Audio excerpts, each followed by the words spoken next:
Whenever I go travelling, I like to go to sacred musical spots, and today I've even bought some brand new beautiful cool shades at Santa Monica, which is just down that way, and here I am on Venice Beach in Los Angeles.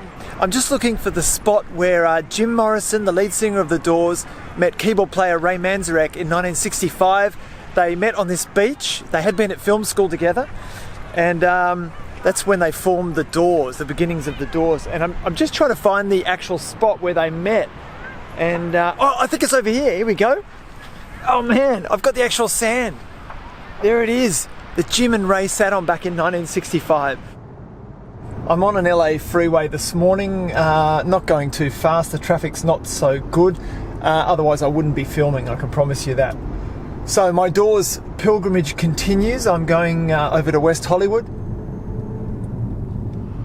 I'm really loving checking out all the Sunset Boulevard billboards. Such a classic thing. And actually for The Doors, they were the first rock band, I believe, to have a major billboard on Sunset.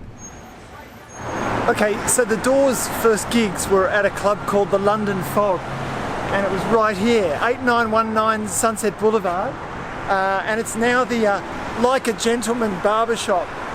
And apparently when The Doors first played here, they packed the place out with family and friends on their first night, and then lo and behold, second night, no one turned up. But they actually released a few years ago a live album that was recorded here, and it's amazing how good they sounded in those very, very early gigs. So what really amazes me about the Whiskey A Go-Go here is that it's only about 50 metres away from the London Fog where The Doors first performed, but performing at the Whiskey meant so much more than playing up at the London Fog. And this is where Jim Morrison really cut his teeth as a performer. The actual club itself kind of reminds me of something you'd see perhaps in Sydney, like in Ultimo, somewhere like that. You know, fairly small corner building, kind of like a pub club, a couple of stories, probably smells a bit inside. I hope they've changed the carpet since The Doors last performed here.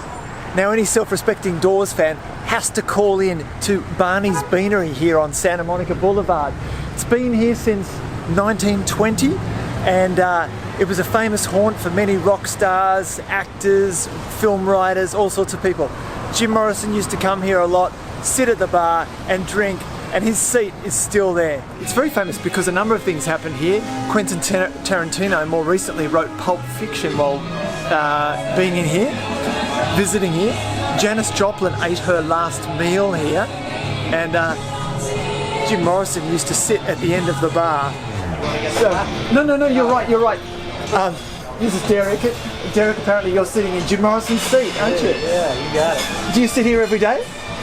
No, there's usually somebody, the earlier you get here, the more chance you have of getting it, but I'm here today, so. It's a popular seat, is it? It is, yeah. Well, it's nice because it's right at the kiddie corner.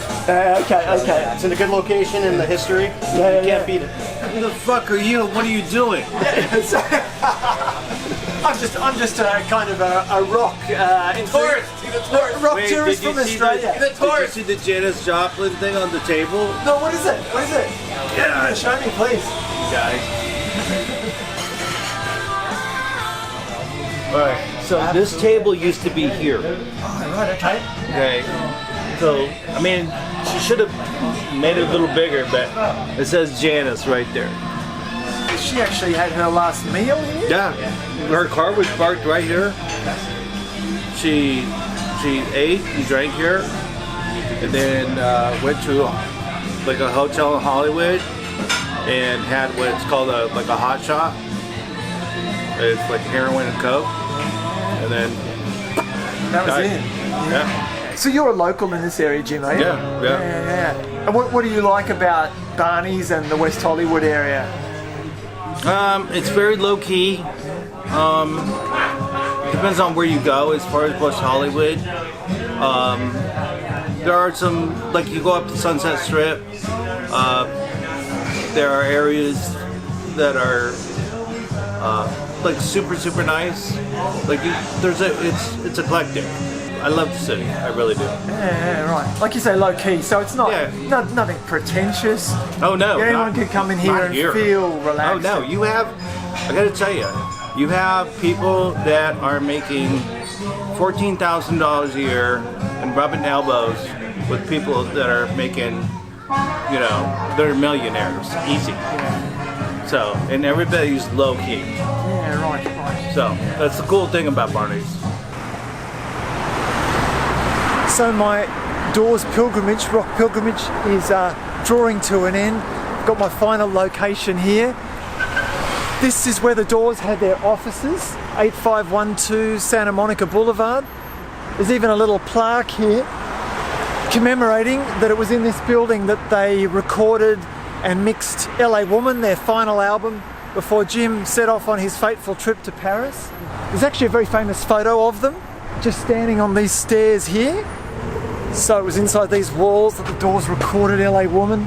Maybe if I listen I can still hear the vibration of Jim singing, Ray playing the keyboards, Robbie on guitar and John on drums. Well, I just got into town about an hour ago, and once they recorded LA Woman and released it, you know, Jim went off to Paris for his fateful trip and he never came back. So really there's only one final thing to say, or perhaps I should sing it. This is the end.